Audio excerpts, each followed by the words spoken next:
Hello everyone. Today we got ourselves a box. As you can see here, in this box should be the cheapest laptop you could get on eBay for a whopping $17 shipped. Is this wonderful laptop here, or hopefully a laptop. Now, as you can see, there's a hole here. Let's just ignore the hole. It doesn't exist. Usually I would get something more fancy, but this is what I got. Let's see what's inside the box. That's a start. I like screws. Good boy. I think we actually got ourselves a laptop here.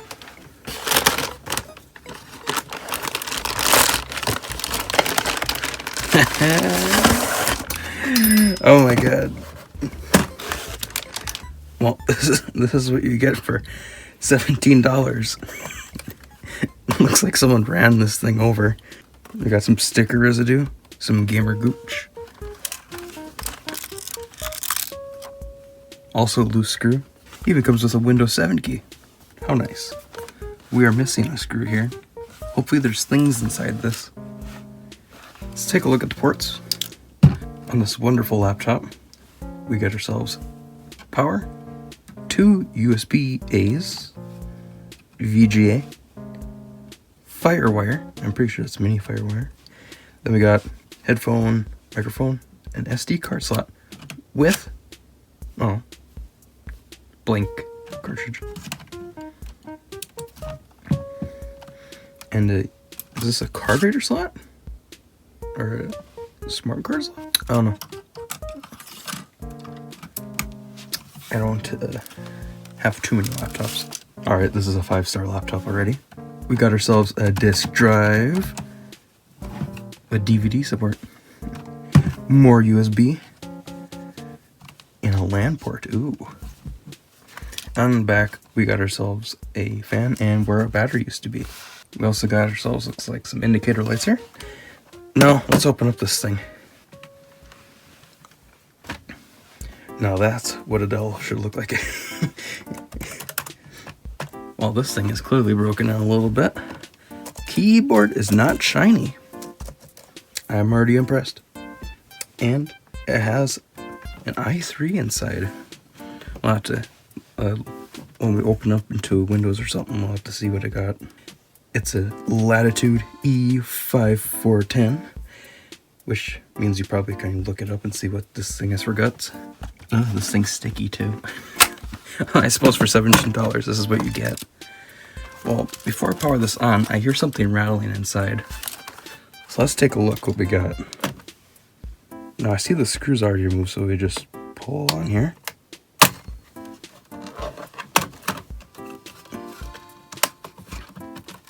What we got inside here, we got RAM. We got ourselves a spinny boy here. Easily changeable BIOS battery. Now we got something rattling around in here. Here's our hard drive caddy. How nice. Now where's this rattle coming from? Oh. Our other little friend. I assume that was for the hard drive, as it takes 2 screws to screw it down. Now, luckily it is a SATA drive, so I should be able to find something to put in here. We got a socketable CPU, so that means this thing's gonna be at least a decent bit old. I assume that's our chipset, or it might be a GPU. That'd be pretty neat. But no, in my luck, it's most likely the chipset. Now, rather than cleaning any of the gamer gooch out of this thing, let's plug it in and see what it does. One comment I'd like to make before I flip this over and put this on, all the feet have like disintegrated or something. Weird. Okay.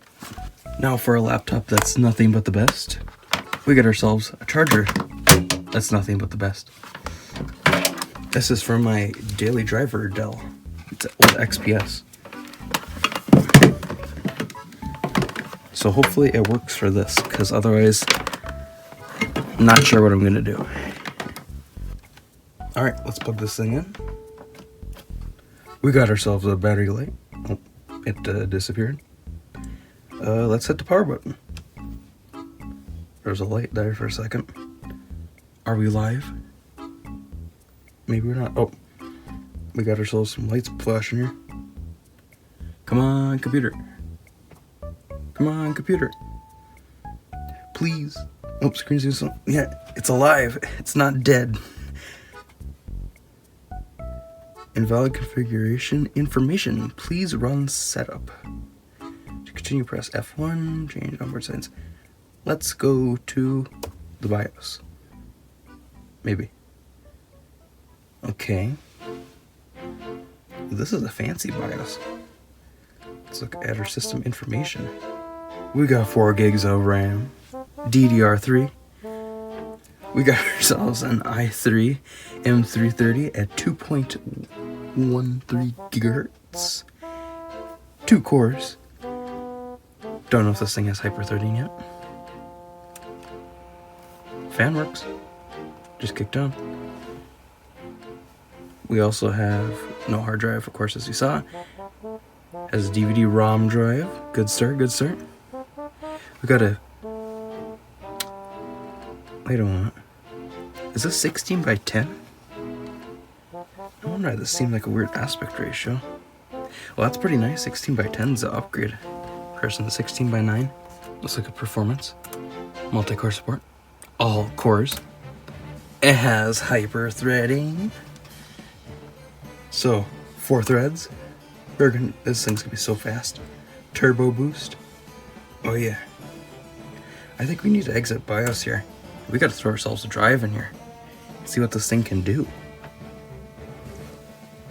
Let's close it up. We got ourselves a spicy SanDisk. Throw on into this thing. Let's open it back up.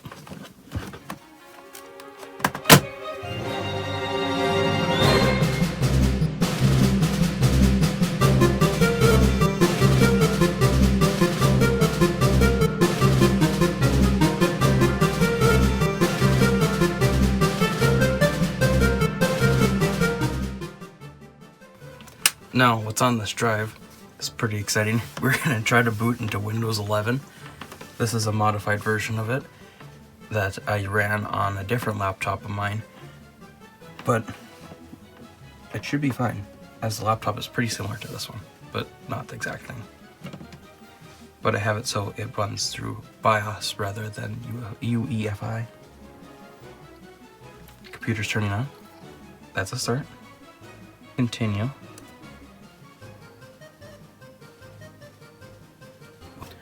We got Windows. Probably not what this computer wanted, but still. We got lights. Devices are getting ready. So drivers. And we're booting in. On the dimmest display I've ever seen. It's a lot brighter in the camera.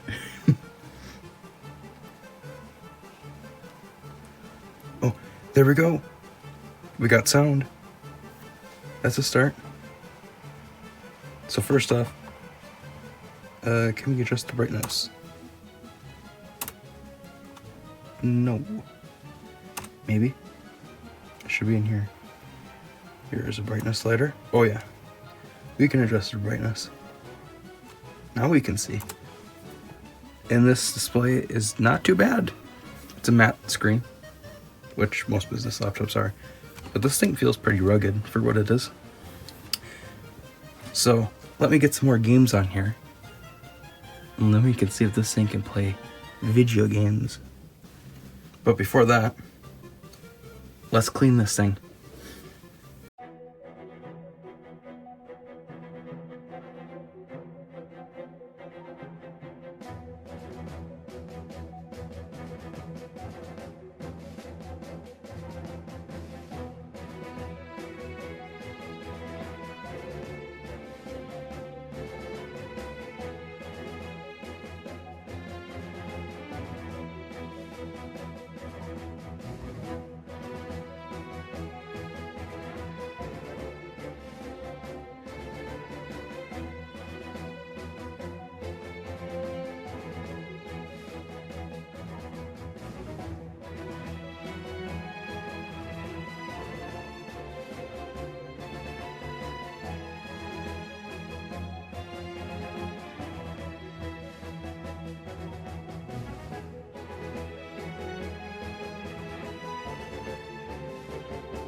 Alright, so it's the next day, and I went through and installed some games on Steam, and got some other things set up, so we can potentially game on this computer. But first things first, let's just do some casual web browsing with this computer, and see how well it works. Or just to represent. Again, this is a i3 3030M and uses HD Intel graphics and stuff.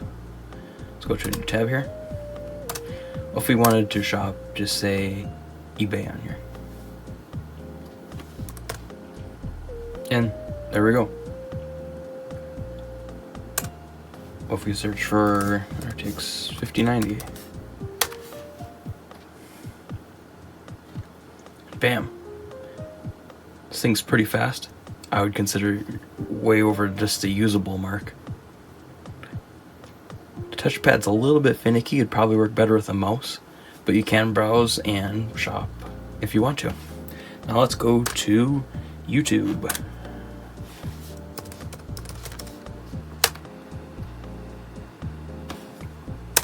There we go.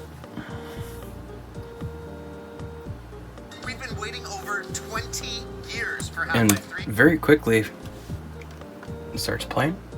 Let's turn it down a little bit and let's crank up the settings. Oh, we're already at 720p.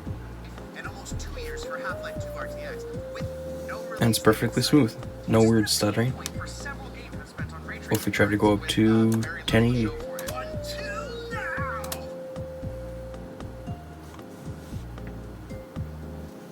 Maybe 1080 is too much. Oh. My God. So at 1080p, 30 FPS, it's perfectly smooth. That's pretty nice. Oh, never mind, it's stuttering a little bit. Might be my internet, it's pretty slow today. But it is working.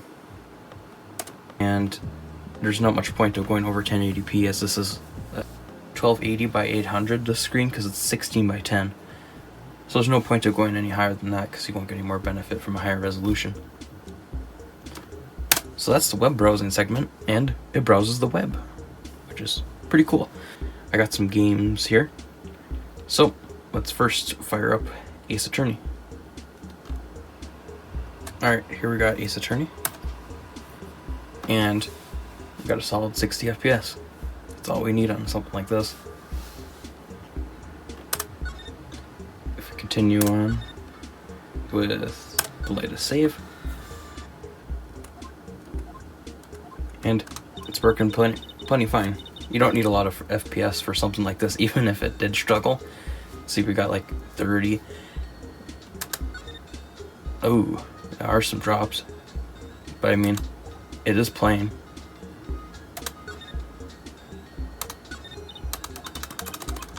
Yeah. So you can play something basic like this. Now let's play something a little bit more difficult. Let's play some old school Counter-Strike. Alright, we have Counter-Strike Source here with 7 bots, and we're getting a good 50 FPS.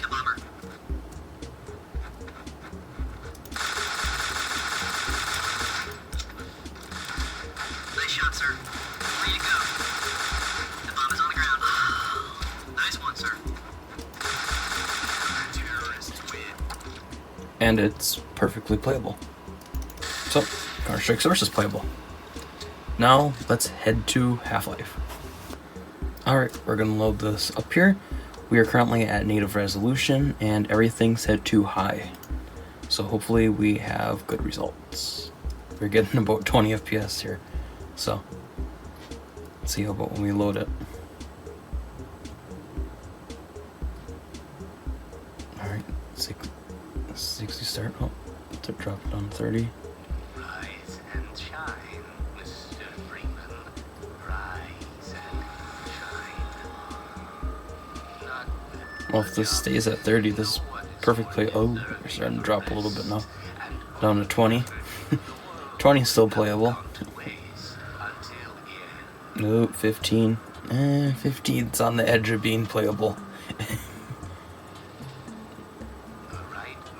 But Then again, this is a cutscene. We'll have to wait till we get an actual in-game. So wake up, Mr. Freeman. Wake up and smell the ashes.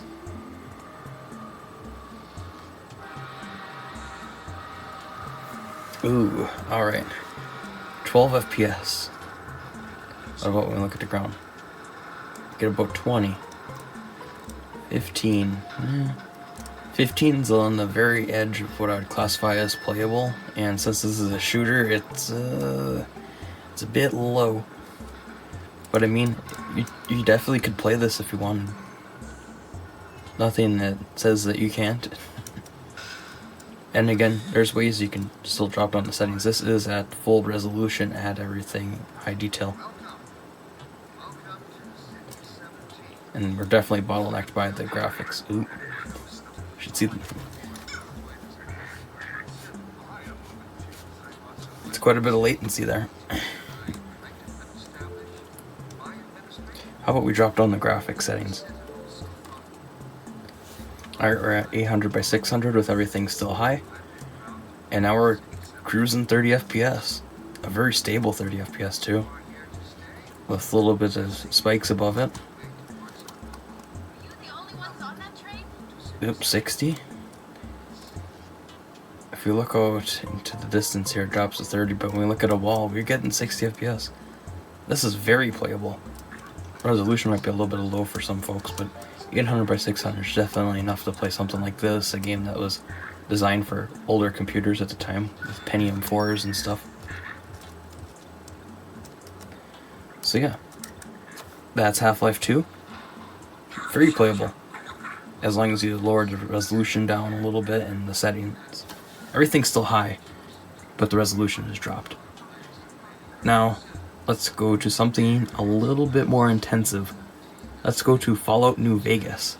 That would have came out around when this laptop was new. So hopefully I should be able to play it. Also for these demonstrations, I'm using a mouse because of the palm rejection of the touchpad. Alright, we have New Vegas here. We have anti-aliasing and filtering off, and we are on the low preset. We are playing at full resolution, so hopefully we have good results. Let's press OK and play this thing.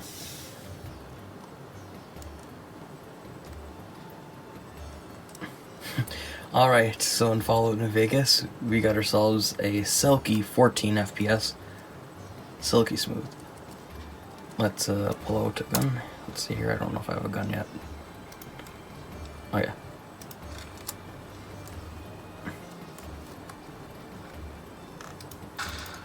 It's quite a bit of latency, but it definitely is playable. 15's a little bit slow for this, but it is playing. Let's go back out and drop the settings.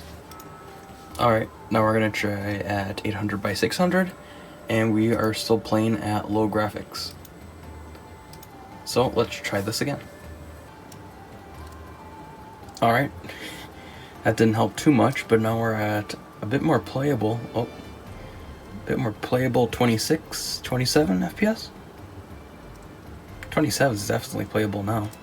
There's quite a bit of latency here, but yeah, you could definitely play the game now. Let's go inside the saloon and see if it helps. Nope, that did not help. We are now at 21 FPS.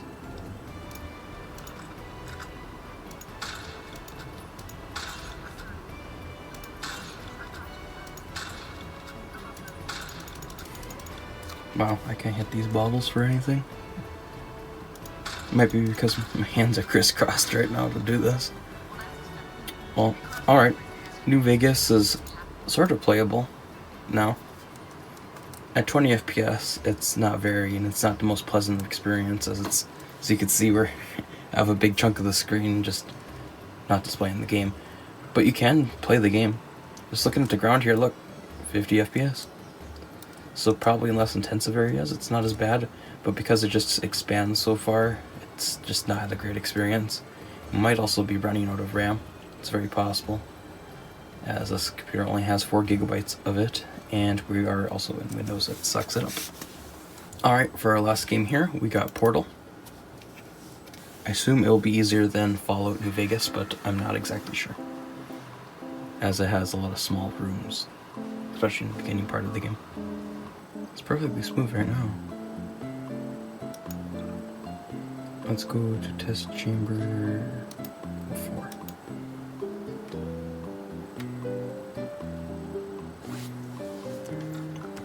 Alright, well, I turned off wraps just to see if it might be affecting performance at all.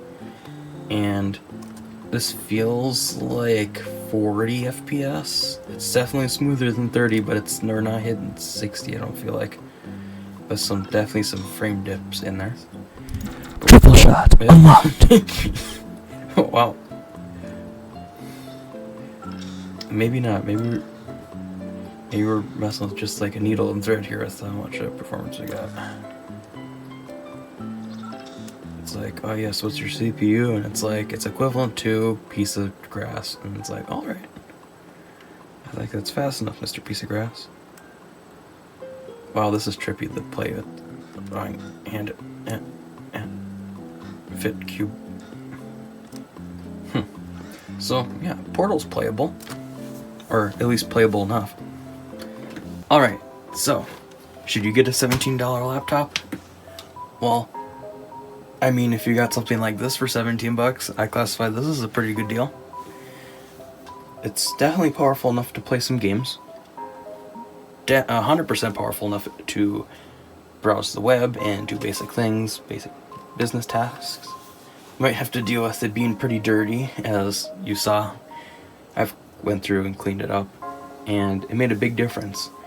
Sure, it's not going to be perfect, but buying this instead of, say, something at Walmart where you get just like the cheapest laptop they have, you could get this instead. Sure, you might have to do a little bit of maintenance to it, but it's repairable. Like, you could take almost anything out of this if you want and get parts for it and upgrade it. It's also built a lot better than that kind of stuff. And if you upgrade this, you might have a more powerful laptop than something, say, at a budget dime store option of, say, Walmart laptops and stuff like that. Because you see laptops there that have like 4 gigs of RAM, as this thing still has. But you could upgrade this to 8, which would be something a bit more comparable to a modern system.